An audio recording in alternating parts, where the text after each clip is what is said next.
Irmãos amados, abram suas Bíblias em Mateus, capítulo 2. Vamos ler e continuar o Evangelho, a exposição do Evangelho de Mateus, a partir do verso 13.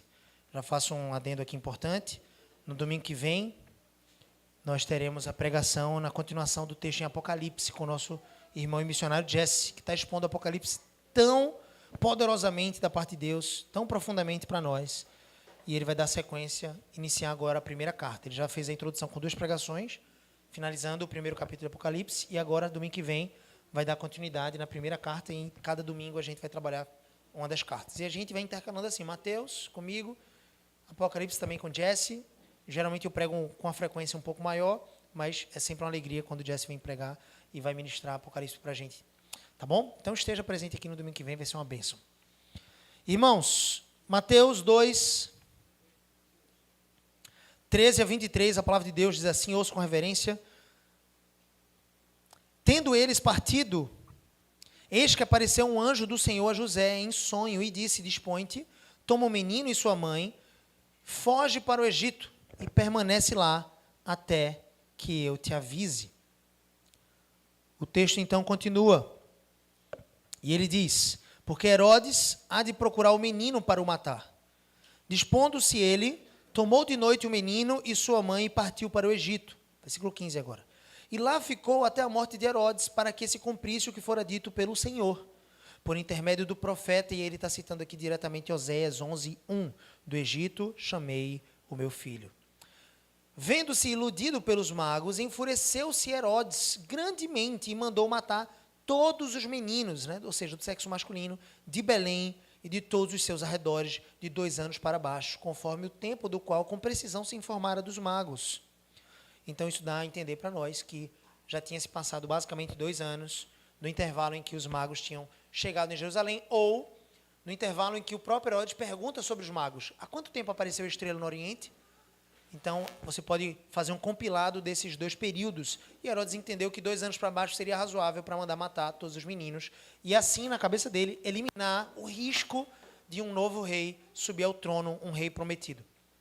Então se cumpriu o que fora dito por intermédio do profeta Jeremias 31:15, quando diz, ouviu-se um clamor em Ramá, pranto, choro e grande lamento era Raquel chorando por seus filhos, e inconsolável porque não mais existem. Isso é uma referência direta a Raquel como mãe, da aliança.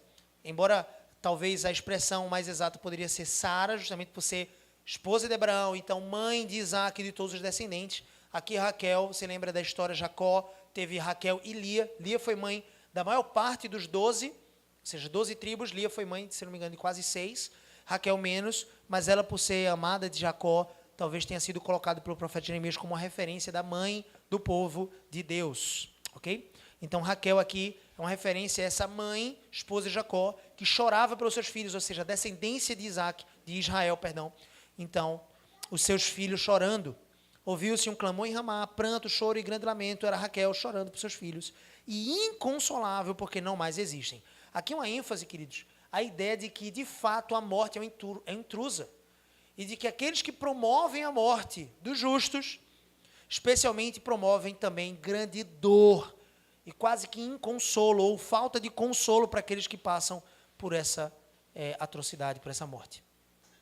Versículo 19, o texto diz, tendo Herodes morrido, eis que um anjo do Senhor apareceu em sonho a José no Egito e disse-lhe, dispõe-te, toma o menino e sua mãe e vai para a terra de Israel, porque já morreram os que atentavam contra a vida do menino.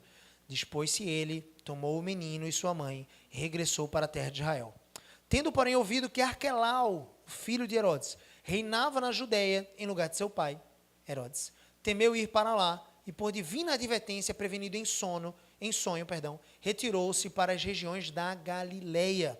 Mais uma vez, aparece aqui a referência de que para que se cumprisse as Escrituras.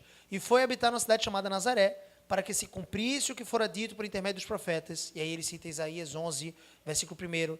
Ele será chamado Nazareno, ou como tem uma música famosa do Fernandinho, que diz Galileu. E Galileia era uma região que era quase o interlúdio entre o povo prometido e os gentios. Por isso que era conhecido como Galileia dos gentios, povo que não é povo de Deus, ou não era povo de Deus. Já uma referência, talvez, e uma ilustração clara daquilo que Jesus viria a fazer. trazer salvação para todos os povos, todo aquele que nele crê. Ok? Vamos orar? Senhor Jesus, nos dá clareza, desvenda os nossos olhos para as maravilhas da Tua lei. Nos dá, Senhor Deus, paixão, Senhor. Nos dá estarmos cheios do Teu Santo Espírito, nos faz transbordar do Senhor. E que a Tua palavra, Senhor Deus, seja o nosso alento, seja a nossa alegria, o nosso consolo, o nosso conforto, e nos confronta, Senhor Deus.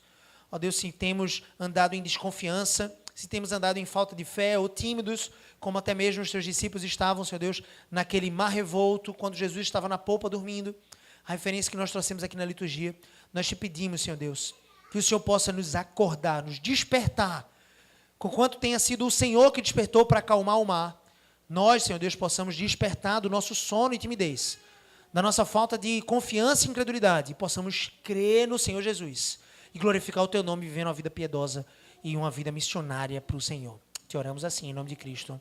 Amém, irmãos. Amém. Eu chamei essa pregação, né, esse tema de obediência para a salvação eterna. É claro que a obediência que implica na salvação eterna é a obediência de Jesus. Mas nesse caso aqui eu quero jogar luz à obediência do Pai humano de Jesus. Nós já falamos aqui no capítulo 1 que em genealogia José era o pai de Jesus por adoção. E ele sim era o descendente de Davi. Então Deus cumpre a sua promessa do Messias ser filho de Davi, da raiz de Davi, o principal rei de Israel, por meio de uma adoção de filhos. Ao contrário do que alguns possam dizer, Lucas capítulo 3, a genealogia é do mesmo José. Mateus capítulo 1, a genealogia é do mesmo José. E eu vou repetir esse ponto aqui. É uma história que eu acho muito relevante, só para refrescar, porque isso tem me impactado desde o primeiro momento que eu vi essa história. O R.C. Sproul, comentando o texto de Mateus, ele fala a respeito de uma missionária amiga dele, que estava num povo distante, não alcançado, e ela passou 10 anos, queridos. Vou fazer um resumo rápido, tá? Porque a gente já expôs essa história 2 vezes aqui. Mas 10 anos ela passou para, então, traduzir alguns pequenos livros do Novo Testamento. Para quem trabalha com povos não alcançados e com dialetos que não tem nem a parte escrita, é um desafio ainda maior você traduzir, né? E para muitos povos, o primeiro registro escrito da língua é o Novo Testamento, ou é a Bíblia. Um grande trabalho feito por homens de Deus, cujos pés são lindos por anunciarem as boas novas do Evangelho. Homens e mulheres que servem ao Senhor com essa paixão. Então, vão ali para aquela cultura, para aquela tribo, se enturmam, né, se tornam afeiçoados daquelas pessoas, se relacionam com aquelas pessoas e desde então começam a expor na língua materna delas o Evangelho, começam a aprender aquela língua. E então o trabalho de alguns desses missionários é então criar os registros escritos dessa língua que não existe. É só falar da tradição oral. Então é claro que essas pessoas das tribos ficarão muito gratos, porque agora nós temos como aprender a ler e ensinar os nossos filhos a lerem, a escreverem na nossa língua materna. Esse é um trabalho de missionários. E essa amiga do R.C. Sproul disse que depois de 10 anos chegou o primeiro exemplar do Novo Testamento, estava lá o Evangelho de Mateus. Ela tinha se debruçado em explicar basicamente aquilo que para ela era o mais importante, queridos.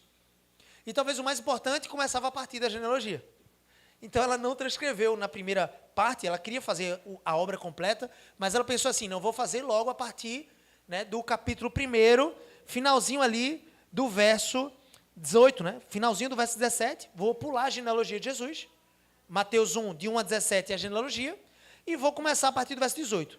Dito e feito, ela continuou avançando, pregando o evangelho mais de 10 anos, ninguém tinha se convertido. Ninguém se convertido. Mas se relacionavam com ela, gostavam que ela ensinava sobre virtudes, gostavam que ela ensinava sobre histórias de um Deus.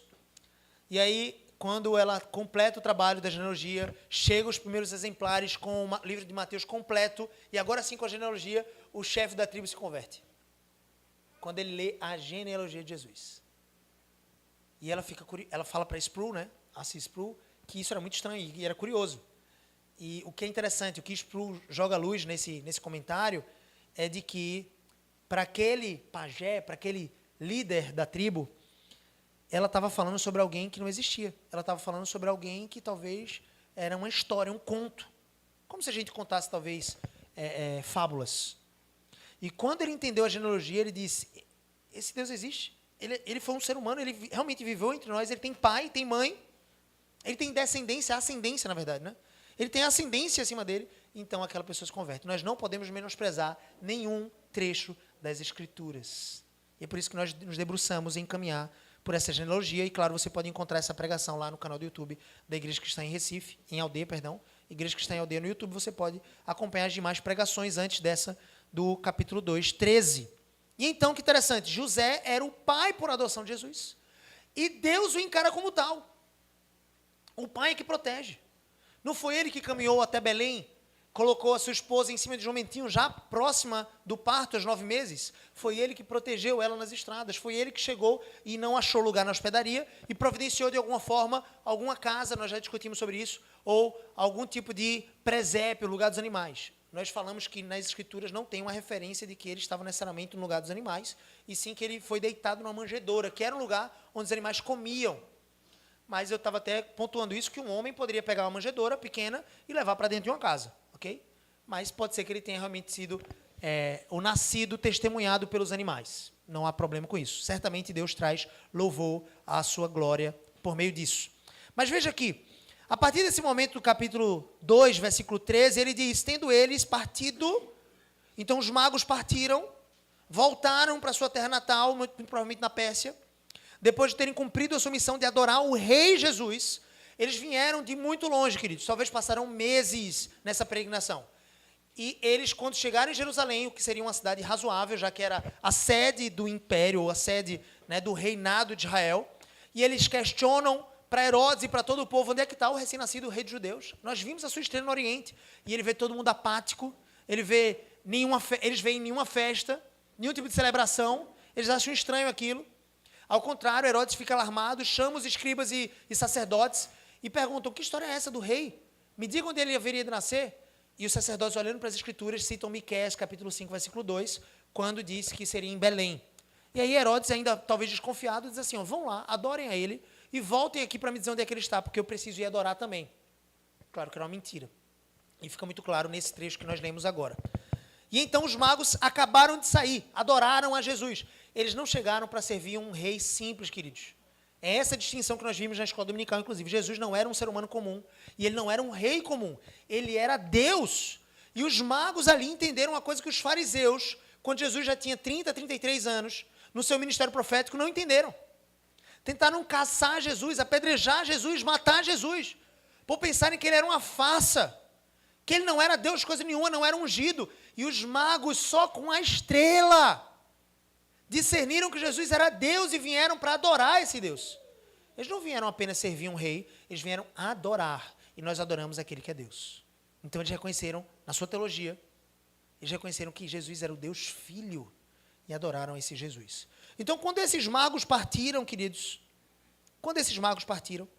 eis que apareceu um anjo imediatamente a José e disse, em sonho, dispõe-te, levanta-te, toma o menino e a sua mãe. Interessante que ele não dá tanta ênfase ao nome de Jesus aqui. De fato, parece que José assume um certo protagonismo nessa cena para dizer o seguinte, eu estou enviando você para proteger aquele que é o Filho de Deus. E claro, ele poderia mandar miríades de anjos para proteger. Ele poderia simplesmente, queridos, fazer de qualquer outra forma. Herodes poderia morrer imediatamente. No momento que ele disse, eu vou matar Jesus, ele poderia morrer. Ou ele poderia fazer com que um conjunto de arcanjos ou anjos pudessem, então, blindar aquela casa em que José e Maria estivessem em Belém. Mas aprove a Deus não escolher esse caminho e sim usar os meios naturais, mais naturais possíveis. Um homem simples, comum, com a sua mulher comum, aparentemente, embora fosse a virgem que tinha concebido o Filho de Deus, com um bebê aparentemente comum. Quando eles passaram pela imigração para cruzar a fronteira com o Egito, ninguém perguntou, opa, tem um auréola aqui em cima dessa criança. Ele era um bebê comum, mas certamente Filho de Deus. E ele usa esse meio para, então, proteger Jesus no Egito. Tem um historiador muito conhecido na história, né, da igreja, digamos assim, que ele diz que, naquela altura, o Egito era um dos principais pontos, digamos assim, de exílio dos judeus. Desde os primeiros exílios babilônicos, etc., onde os judeus seguiram a diáspora, né, ou seja, se dispersaram de Israel. Tinham muitos judeus em Israel, claro, em Jerusalém, enfim, todas as regiões ali daquele território, mas muitos judeus já tinham se espalhado. Não é à toa que quando Paulo vai pregar o evangelho em Atos, saindo de cidade em cidade, ele vai nas sinagogas. Sinagogas eram como se fossem pequenos templos, embora não fosse o templo de Salomão, em Israel, em Jerusalém, eram pequenos templos ali de encontro dos judeus. Os judeus iam lá para, de alguma forma, adorar, servir, fazer os seus sacrifícios. E estima-se que no Egito, naquela altura, tinha mais de 1 milhão de judeus. Então, não era um ambiente hostil para o próprio Jesus, não era um ambiente hostil ao próprio José ou Maria. Eles foram para um lugar onde tinham, sim, de fato, muitos judeus, e onde não tinha já a jurisdição de Herodes, que era um rei da região da Judéia, tá bom? Então, em sonho, disse, dispõe-te, toma o menino e sua mãe e foge para o Egito, e permanece lá até que eu te avise, porque Herodes há de procurar o menino para o matar. Dispondo-se então, imediatamente, irmãos, ainda de madrugada. Ele não esperou 2 dias, ele não pensou assim, vou esperar uma semaninha para eu despedir aqui dos meus parentes. É provável que José tivesse alguns parentes em Belém, essa é a cidade natal. Então, ele simplesmente pega à noite ainda, sem explicar muitas coisas. Você consegue imaginar que talvez algumas pessoas pudessem tentar impedi-lo. Vai para onde? Vai para o Egito, aqui é muito mais seguro. Aqui você está com seus parentes. Ele simplesmente ouve a voz do Senhor e atende a esse chamamento. Tomou de noite o menino e sua mãe e partiu para o Egito. E lá ficou até a morte de Herodes, para que se cumprisse o que fora dito pelo Senhor, por intermédio do profeta Oséias, capítulo 11, 1. Do Egito chamei o meu filho. Irmãos, só para a gente poder entender aqui. A providência de Deus conduz a nossa vida e conduziu a vida do Messias. A morte dos seus santos não é em vão. E Deus é justo para usar até mesmo essas coisas. Por favor, só não inverta aqui o papel.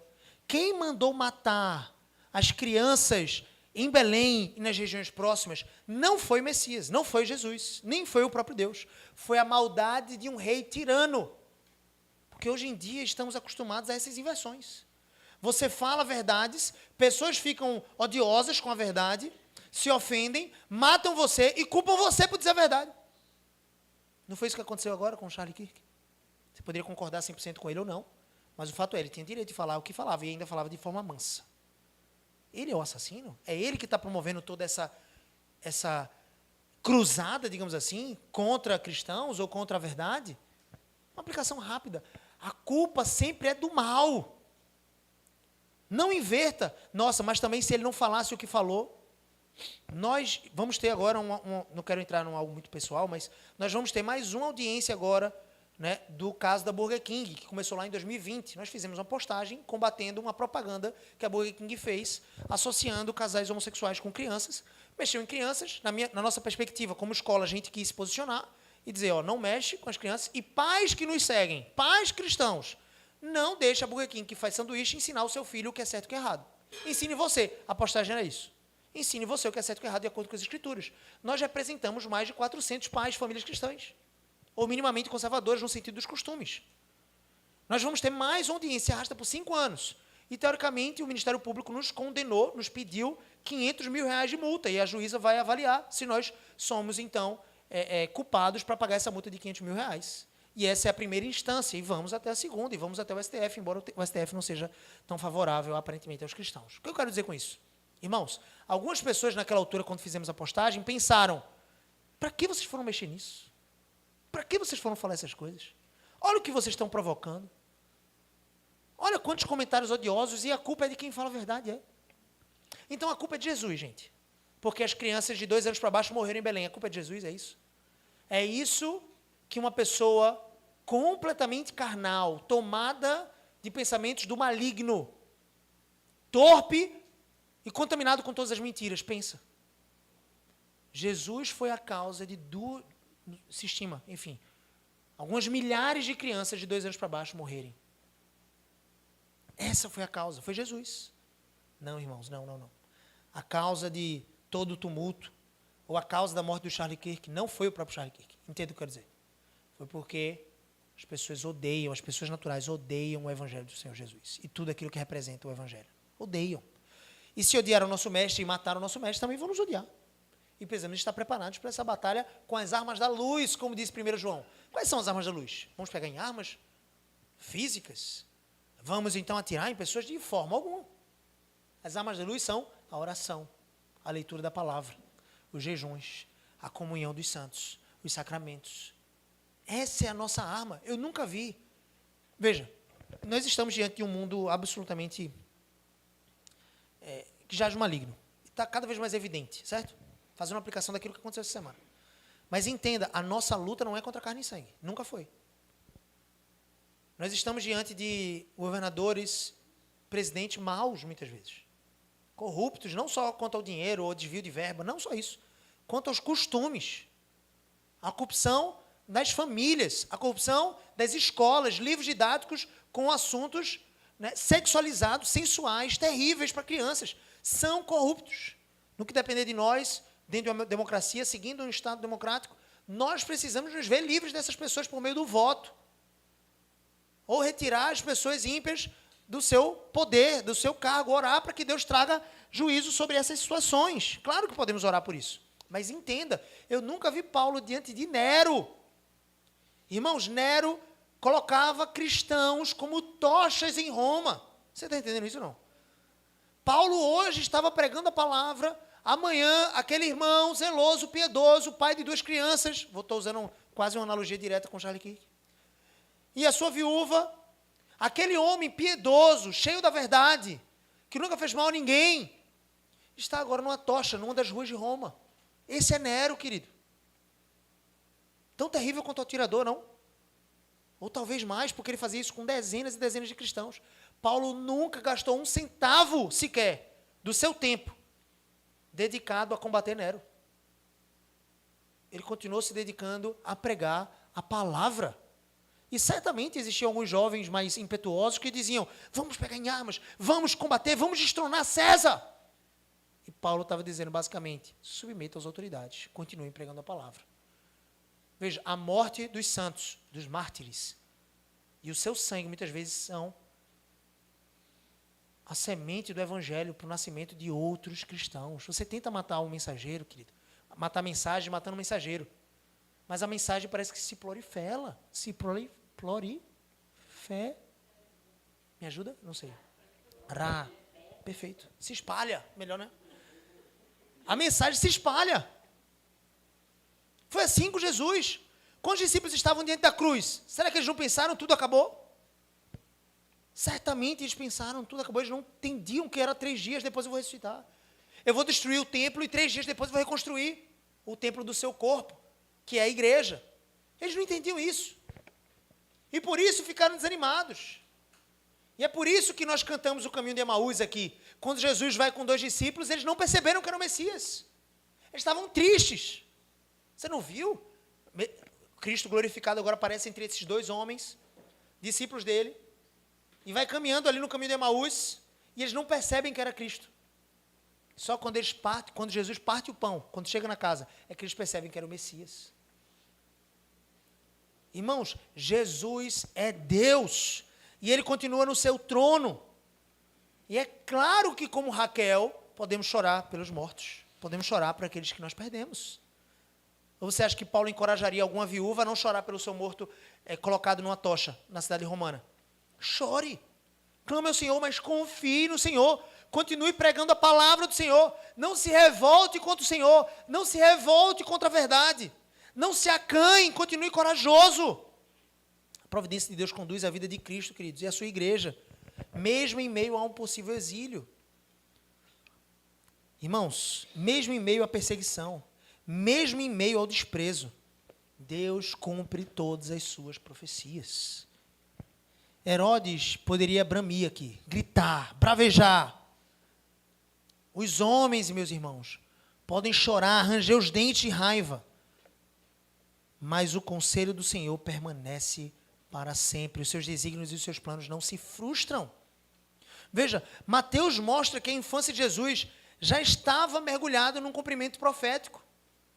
Ele expõe diante dos olhos dos judeus, porque Mateus escreveu especialmente para judeus. Ele expõe diante dos judeus que Jesus não só é o cumprimento da genealogia do filho de Davi, por meio de José, mas também ele era o cumprimento de várias profecias. E alguns historiadores e teólogos estimam que no Evangelho de Mateus, cerca de 300 profecias do Antigo Testamento se cumprem em Jesus. 300. Spurgeon faz uma observação interessante. O nosso príncipe pisa em um caminho pavimentado por profecias, queridos. Esse é o nosso Rei dos Reis, o Senhor Jesus. Matthew Henry também diz, o Egito havia sido a casa de escravidão do povo judeu. Lembra? Quando Moisés liberta o povo do Egito, sai ali mais ou menos 1,5 milhão de judeus, passam a pés enxutos por entre o Mar Vermelho, esse mar que é aberto, depois engole os soldados egípcios que estavam perseguindo o povo de Deus. O Egito havia sido a casa da escravidão por 400 anos. mas agora seria casa de refúgio para o Filho de Deus. E veja que paralelo belíssimo. Israel é conhecido na Antiga Aliança, no Antigo Testamento, como Filho de Deus. Também tem outras ilustrações como esposa de Deus. Nós que somos filhos, ou corpo de Cristo, ou noiva de Cristo, nós temos ou ovelhas do seu pastorado, né, do seu pastoreio. Nós temos várias ilustrações nas Escrituras, mas certamente essa cabe. Jesus era o Filho de Deus, que cumpria a promessa do Filho Israel. O Israel de Deus, o povo, saiu do Egito, foi chamado do Egito para a terra prometida. Também o seu Filho Jesus estava saindo do Egito, cumprindo essa mesma profecia. Essa história, queridos, revela 3 movimentos: exílio, perseguição e retorno glorioso. E reflete também a jornada da gente como igreja. Nessa primeira parte, de 13 a 15, José é obediente, um homem zeloso. Eu disse isso no domingo passado, anunciando essa pregação. Esse é o modelo de homem que eu e você precisamos ser. Se você é homem e está me ouvindo, atente-se bem para o que José faz. Que modelo, não só de paternidade, mas de homem. Eu não sei se José era carinhoso, eu falei isso da última vez. Eu não sei se ele era tão romântico como Maria, mas certamente ele era obediente ao Senhor. E certamente ele era pronto a obedecer a esse Deus para proteger a sua família e para prover para a sua família aquilo que era necessário.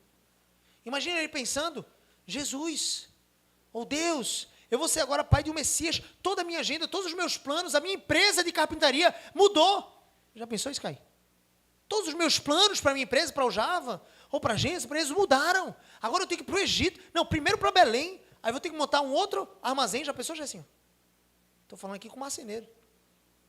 Outro armazém, outra cidade. Aí daqui a pouco, meu principal objetivo agora é ir para o Egito para cuidar desse menino. Cadê os meus sonhos? Cadê os meus planos? O seu objetivo, querido, é servir o Messias. Como? Deus vai dizer. Se tem sido hoje com filmagem, ou com a sua empresa, ou com o seu emprego, ou com a marcenaria, sirva na medida que Ele tem suprido você. Sirva com alegria, não só com o seu trabalho, mas também a sua família, a igreja. Mas especialmente José aqui, querido, pensou, pode ter pensado isso.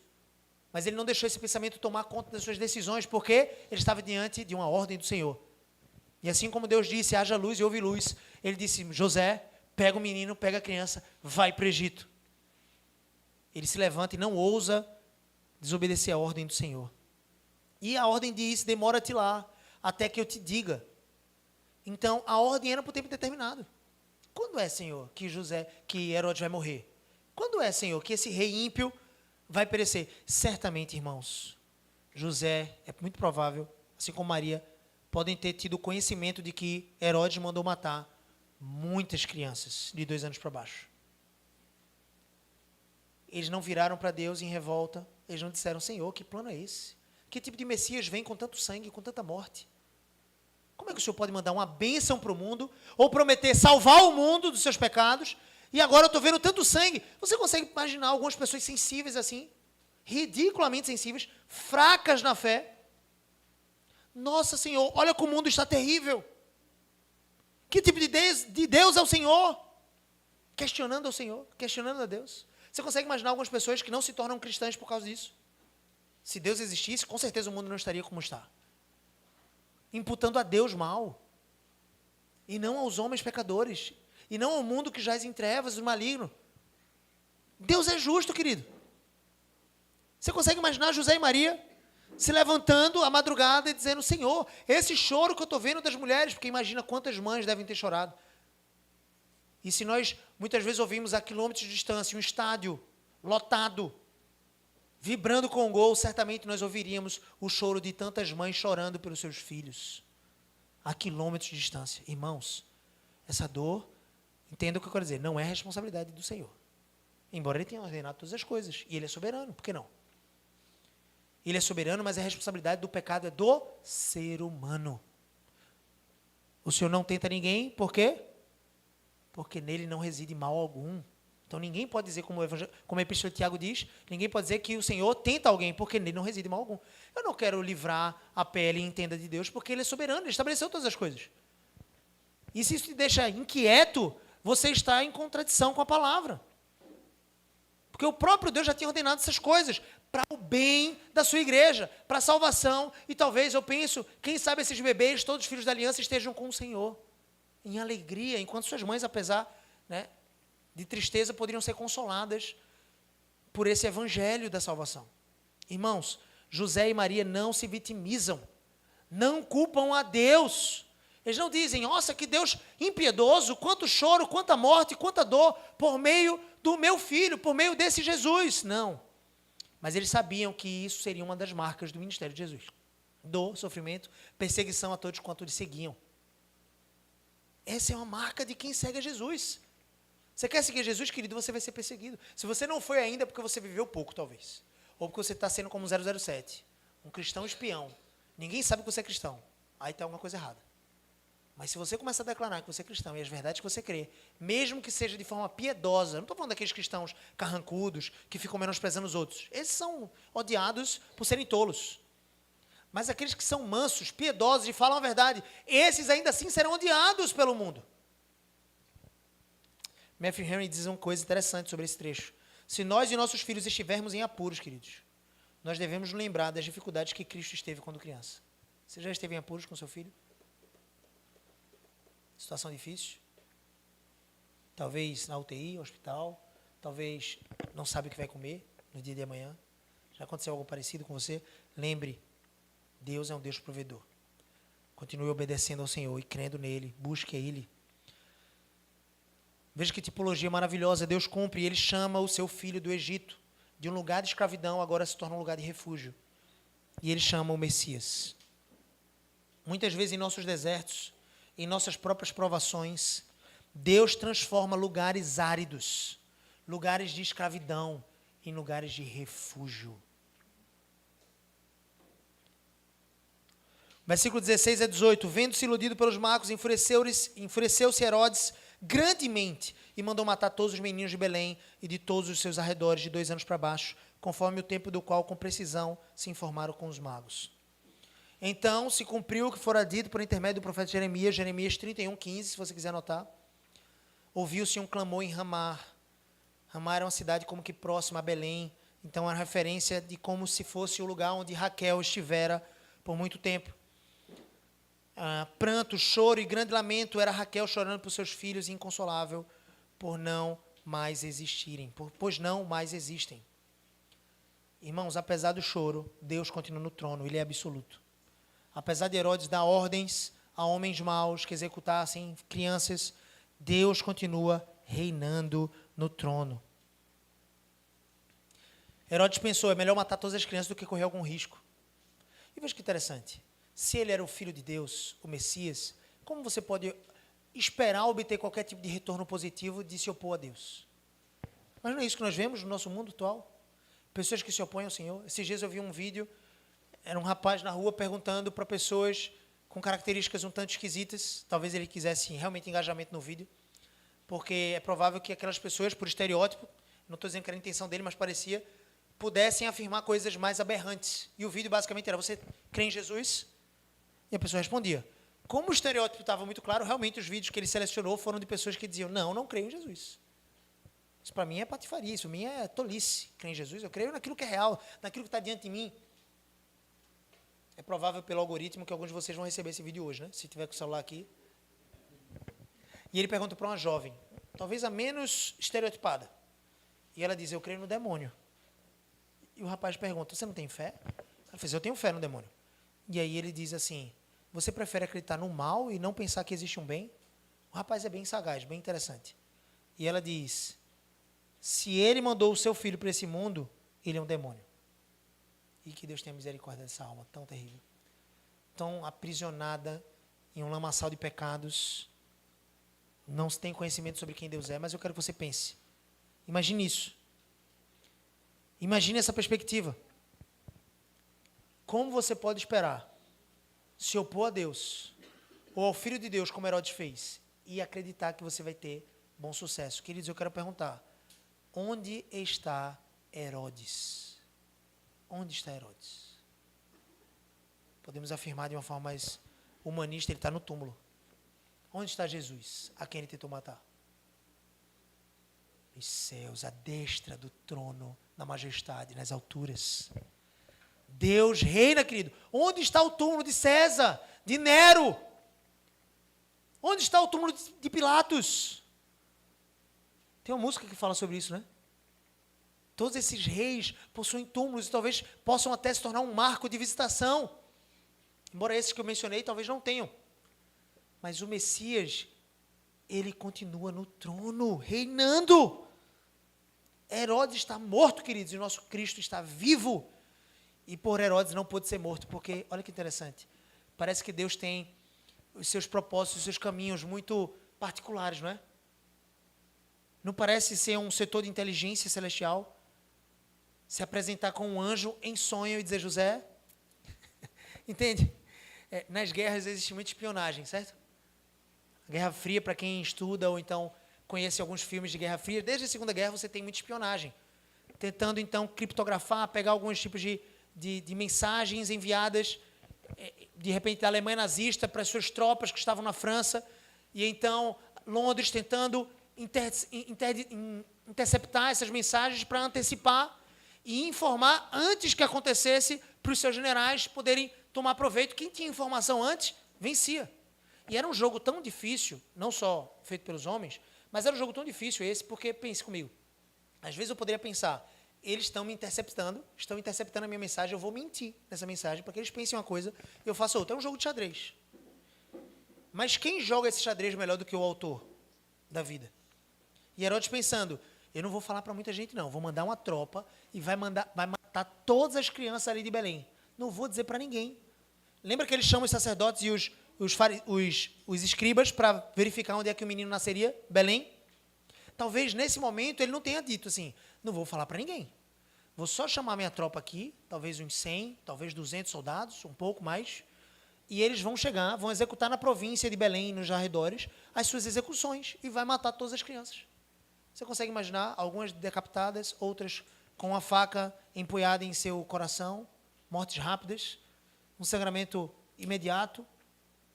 Você consegue imaginar isso? Ele talvez tenha dado essa ordem, queridos.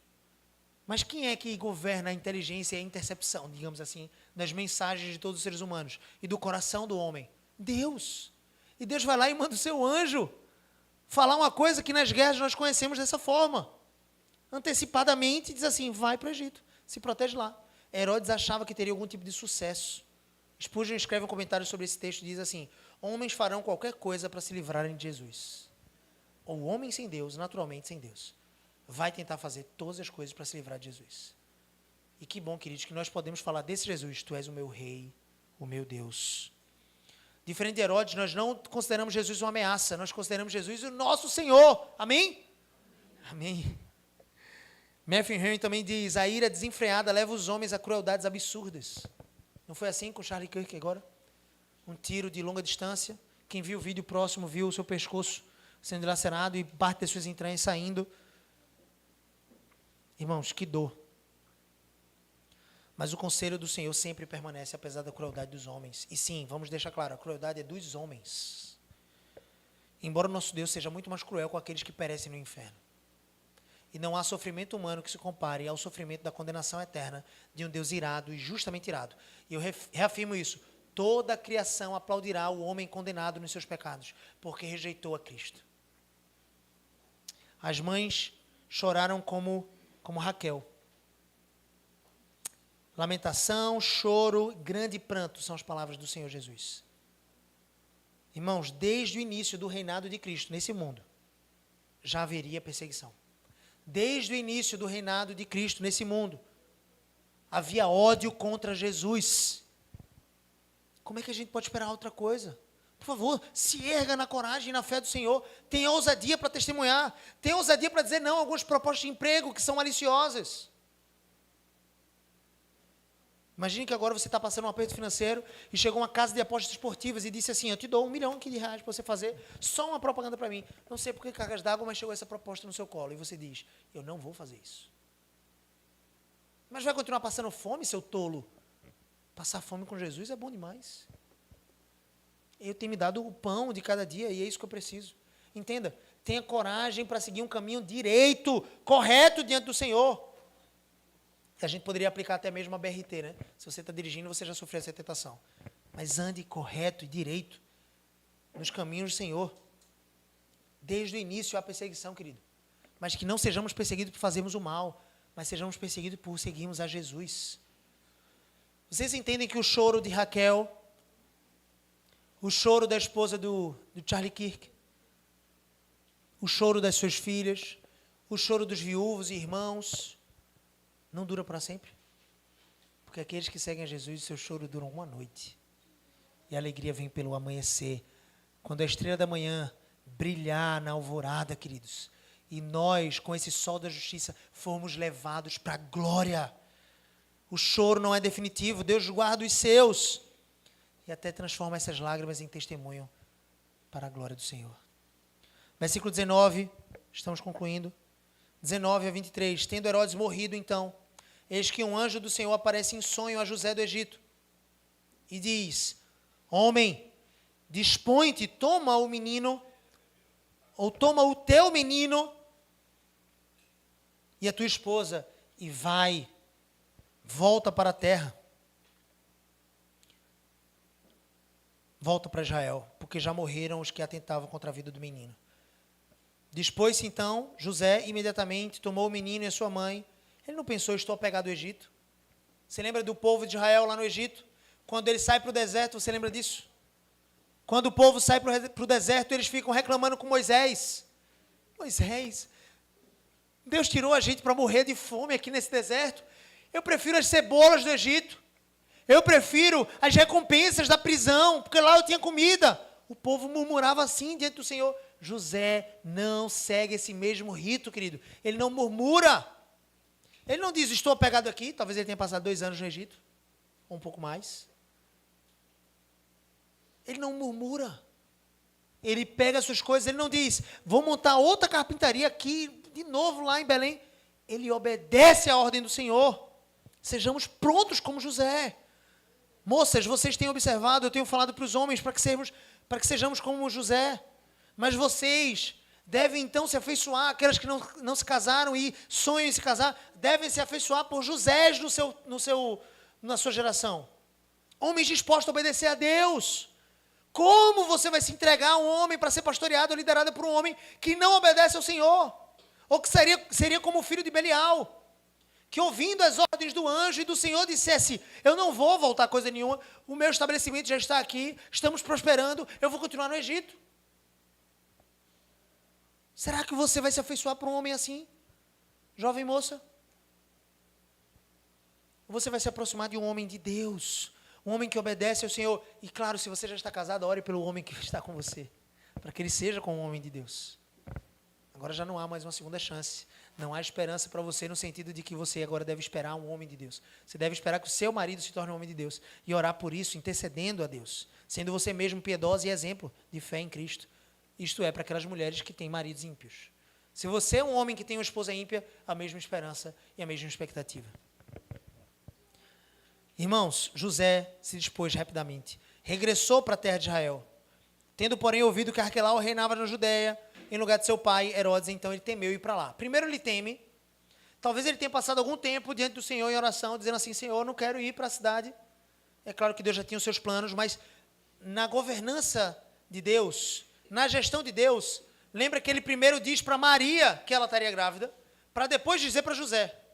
Depois que José abandona Maria em silêncio, em segredo. Se você quer entender um pouco mais sobre isso, volta nas pregações passadas lá no YouTube. Mas primeiro ele diz uma coisa que aparentemente não faz sentido. Era melhor ele ter dito para José ficar tranquilo de que aquilo que aconteceria com Maria era de Deus. Mas não, o que acontece? Primeiro Maria, ela fica grávida, ela está noiva de José. José diz assim, como é que você está grávida, minha filha? A gente nunca teve nenhuma relação. Meu Deus do céu, o que você fez? E ao invés de espalhar, porque ela seria apedrejada, ele deixa ela em silêncio, porque a palavra de Deus diz que ele era um homem bom e reto. Então ele deixa ela em silêncio, quieta. Até que o anjo depois aparece para José e diz assim, José, fica tranquilo, o que está nela é obra do Espírito Santo, toma ela para tua esposa. Deus poderia ter dito primeiro para José, sim ou não? Mas veja que talvez ele esteja, inclusive, provando os corações. Ele viu em José, inclusive, um coração puro. Não porque não tinha pecado, por favor, mas um coração disposto a obedecer ao Senhor, mesmo sendo pecador. E aqui a mesma coisa. De repente ele poderia ter dito para José, antes em sonho, antes mesmo dele ficar temendo ir para Belém. Antes mesmo dele cogitar voltar para Belém e ficar temeroso de que Arquelau, o filho de Herodes, estivesse lá. E talvez Herodes tivesse falado alguma coisa para o seu filho. Mas ele teme primeiro, talvez vá em Deus em oração. Eu quero que vocês lembrem disso, porque nem sempre Deus vai livrar a gente dos nossos temores, no sentido prático da palavra. Ele livra a gente de todos os nossos temores, amém? O amor perfeito de Deus lança fora todos os nossos medos. Mas muitas vezes nós vamos trilhar essa batalha em oração diante do Senhor. Quando estivermos diante de circunstâncias difíceis, decisões que parecem encruzilhada, nós precisamos ir a Deus em oração. E talvez o Senhor nos responda dizendo, faça isso ou aquilo. Traga paz ao nosso coração, ou nos instrua por meio de conselhos sábios. Mas muitas vezes nós vamos ao Senhor em oração, já temendo, por sermos frágeis e pecadores. Então ele temeu ir para lá, e então, por divina advertência, prevenido em sonho, retirou-se para as regiões da Galileia.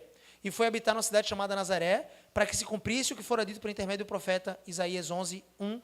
Ele será chamado Nazareno. E nós poderíamos passar mais uma hora aqui aplicando a ideia do porquê ele é Nazareno.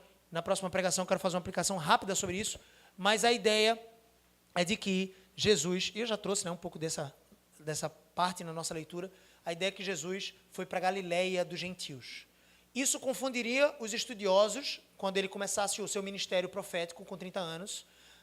Depois das águas do batismo em João Batista, ele sairia das águas para cumprir o seu ministério profético, começando 40 dias no deserto, um paralelo com os 40 anos do povo de Deus no deserto. Só que diferente do povo de Deus, ele não pecou nesses 40 dias. E ali, quando ele começa esse ministério profético, o que é que vem à nossa mente? É que Jesus confundiu de alguma forma, e Deus permitiu isso, os fariseus e religiosos da época, porque eles diziam, como pode sair alguma coisa boa de Nazaré? E eles chegaram a pensar que Jesus tinha nascido em Nazaré. Ou que ele não era o filho de Deus porque vinha de Nazaré. Isso confundiu eles, porque Nazaré era tido como uma cidade, como que gentílica mesmo. Tinha muitas pessoas, a tradição não era tão reforçada lá. Mas ele veio de Nazaré, não só para confundir, e talvez isso tenha acontecido de fato, mas também para trazer salvação a todos os gentios, porque a Galileia é dos gentios. Mas o retorno de José, de Jesus e Maria se dá por meio da morte de Herodes.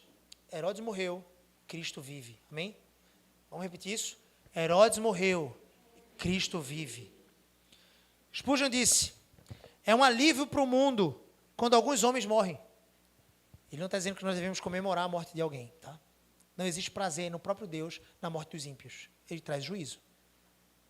Mas não há nenhum tipo de permissão. Esses dias eu questionei. Algumas pessoas estão realmente assustadas com toda essa manifestação de ódio de pessoas tolas que estão comemorando a morte do Charlie Kirk, que estão sendo, graças a Deus, punidas em vida por esse tipo de apologia. Alguns médicos, inclusive, perdendo aí, de repente, espero, credencial de médico, perdendo seus empregos. Isso é justo e a gente deve interceder para que isso aconteça. Mas, irmão, se Lula morresse hoje, ou Alexandre de Moraes, ou algum outro que tem seguido um caminho ímpio, um caminho de torpeza, nós não devemos comemorar a morte dessas pessoas. Ao contrário, deve causar um luto, porque se elas não se arrependerem, estão no inferno. Vocês entendem isso? Então, o chamado da gente é para se apiedar.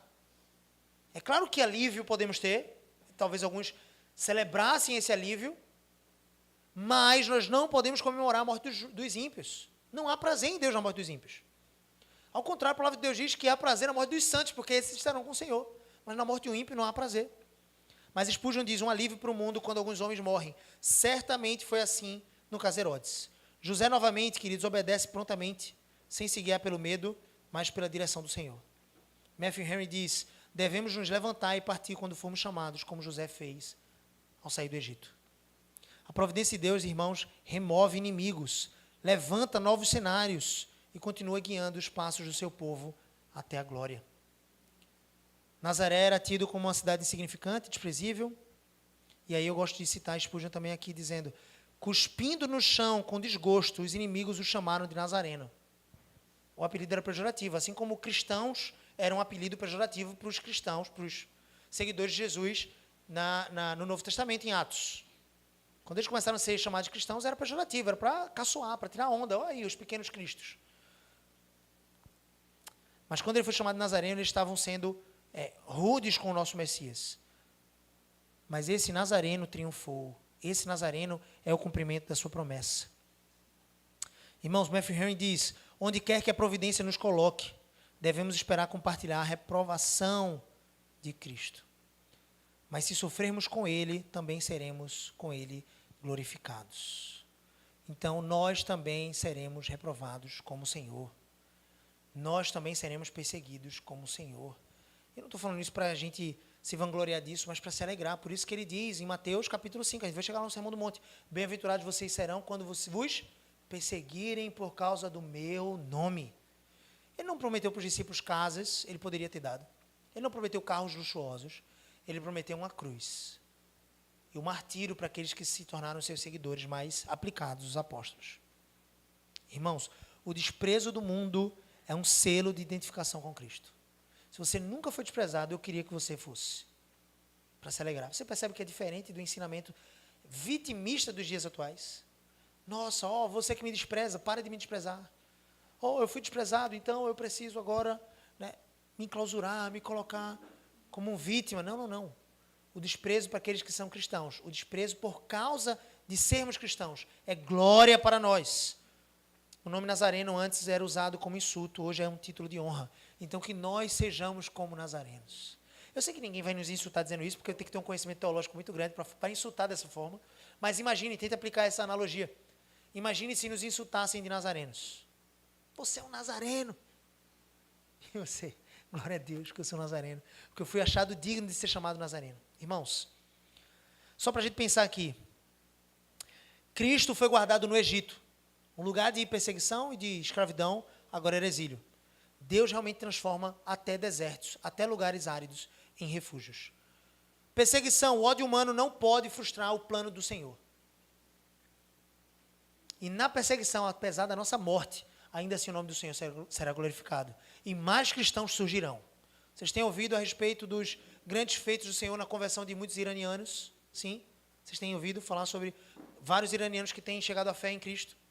E alguns outros países também. Embora não seja 1000 maravilhas, ou como se fosse um grande avivamento, como se toda a nação pudesse, né, agora ser salva, embora possa, ele fez isso com os ninivitas. Ele fez isso com os ninivitas na época de Jonas, pode fazer também hoje. Vocês creem nisso? Uma nação completamente, talvez, muçulmana se tornando cristã. Por que não? Podemos esperar isso e orar por isso. Mas certamente seremos perseguidos, queridos. E o plano do Senhor não se frustrará. Depois ele retorna. Herodes morre, Cristo vive. E o desprezo. Nazareno era uma expressão de desonra. Ou tentava ser uma expressão de desonra. Mas ele é adorado como Rei dos Reis. Só para a gente aplicar rapidamente. O que é que nós aprendemos hoje? Esperar a direção de Deus é mais seguro do que correr atrás de soluções humanas. José se move quando Deus ordena. Nós precisamos nos mover diante das ordens do Senhor. Hoje, eu digo para você, não tem nenhuma ordem extraordinária do Senhor. A ordem para você é ler a palavra. Frutifique na sua família. Glorifique a Deus amando sua esposa e seus filhos. Eduque-os nos caminhos do Senhor. Transborde Cristo. Fale de Jesus por todos os lugares que você for. Sirva ao Senhor sendo zeloso no seu trabalho, dando o seu melhor. Sendo aplicado diante dos seus líderes, dos seus chefes.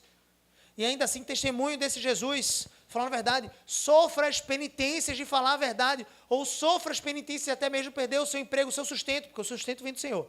Mas perder o seu emprego se custar a verdade. Eu já estive num emprego que pedia que eu mentisse, e eu prontamente já falei de forma amorosa, cuidadosa com o meu líder, na hora certa, sentei no primeiro momento e disse assim, olha, eu honro muito esse emprego, honro muito o Senhor, mas eu tenho um compromisso com a verdade. E eu sei que isso pode custar o meu emprego, porque se o senhor precisar que eu fique mentindo, eu não vou fazer, então o senhor vai ter que me demitir. Mas eu quero honrar o senhor, dizendo que se eu falo a verdade, estou pedindo para falar a verdade sempre para qualquer cliente, o senhor também vai saber que eu sempre vou falar a verdade para o senhor. Eu acabei não perdendo o emprego, graças a Deus, mas eu poderia perder. E é claro que eu aconselho você a ser sábio na hora de confrontar com a verdade alguém. Porque imagina se eu chegasse, não vou mentir coisa nenhuma não, na frente de todo mundo. Talvez eu fosse demitido. Você está entendendo a sabedoria? Então a gente precisa aplicar a verdade com sabedoria. Segundo, o mundo odeia Cristo, vai nos odiar. Mas esse ódio nunca poderá frustrar os planos do Senhor. Herodes matou muitas crianças, mas não pôde tocar em Jesus e nem na sua glória, na glória do Evangelho. Então não se escandalize, querido, quando um cristão sofre oposição. Nem pense que Deus está de braços cruzados. Ao contrário, é por esse sangue, muitas vezes, que Deus levanta os seus servos, aqueles adormecidos.